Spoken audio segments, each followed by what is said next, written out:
It was a cold December morning in 2010. On the Long Island shore, the salty smell carried by the strong wind blowing in from the sea cut through the air. Coast Guard teams were searching for Shannan Gilbert, a young escort who had gone missing a few days earlier. But they didn't find the woman they were looking for. Instead, they found a blackened sack. Inside was a woman's body, and this was only the beginning. As police expanded their search area, decomposed bodies began to surface one by one from underground. Hidden among the dry grasses very close to the shore, each wrapped in black sacks. Some had been killed months ago, others years ago. There were 11 victims in total, and they had all been buried in the same manner. This discovery launched one of the most mysterious serial murder cases in modern American history. The Long Island serial killer, or as he was known to the public, the Gilgo Beach killer, had now awakened.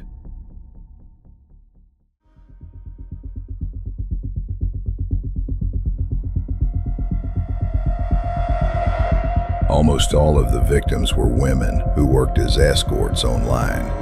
Young, vulnerable, alone. Each had received a call from a mysterious number before they disappeared. The last places they were seen, hotels or back alleys around Long Island. Shannan Gilbert's story was different. She had called 911, screaming, "They're trying to kill me." The call lasted exactly 23 minutes, but by the time the police arrived, Shannan had already vanished. A year later, her body was found in a swamp. Barefoot, her clothes torn, she seemed to have collapsed on the ground while fleeing something in the woods. Authorities called it an accident, but her family didn't believe it. According to them, Shannan had seen her killer that night, and she paid for it with her life.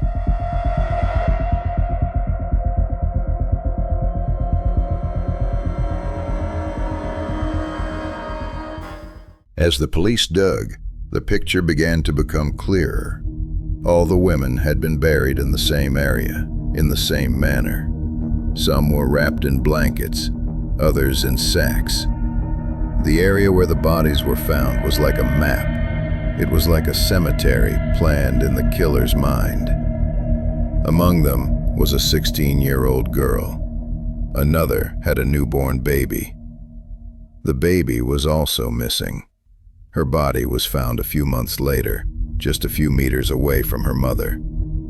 This wasn't just the work of a serial killer. This was the work of a systematic, patient, meticulous hunter. And Gilgo Beach was his silent playground.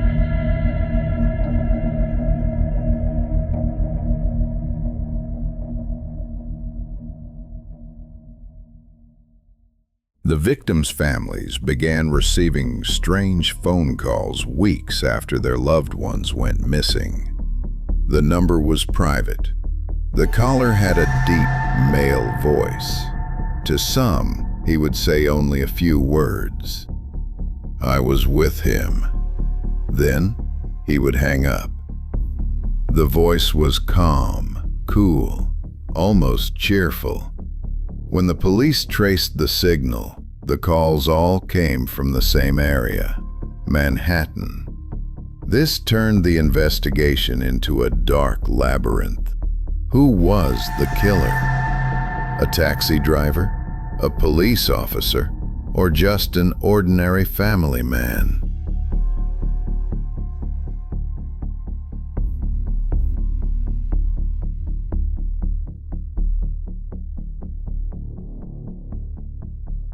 Over the years, dozens of people were questioned, but each time the case hit a dead end.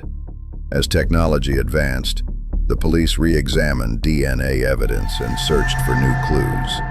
In 2023, an unexpected development occurred. The police arrested a man named Rex Heuermann, an architect. He lived with his wife and children, leading an ordinary suburban life. But the evidence found in his home was directly linked to the Gilgo Beach murders.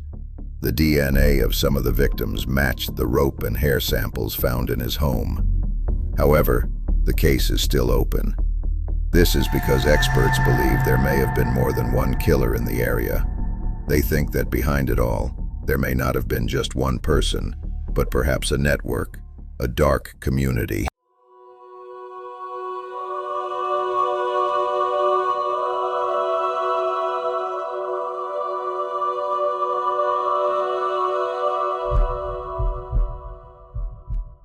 Today, Gilgo Beach is a quiet shore where tourists stroll during the day, but at night, whispering the whispers of the past echo with the wind. Beneath the sand lie the remains of unsolved lives, names forgotten, where justice never reached. With every wave crashing ashore, it's as if those women's stories are being told again. But no voice can utter the killer's name.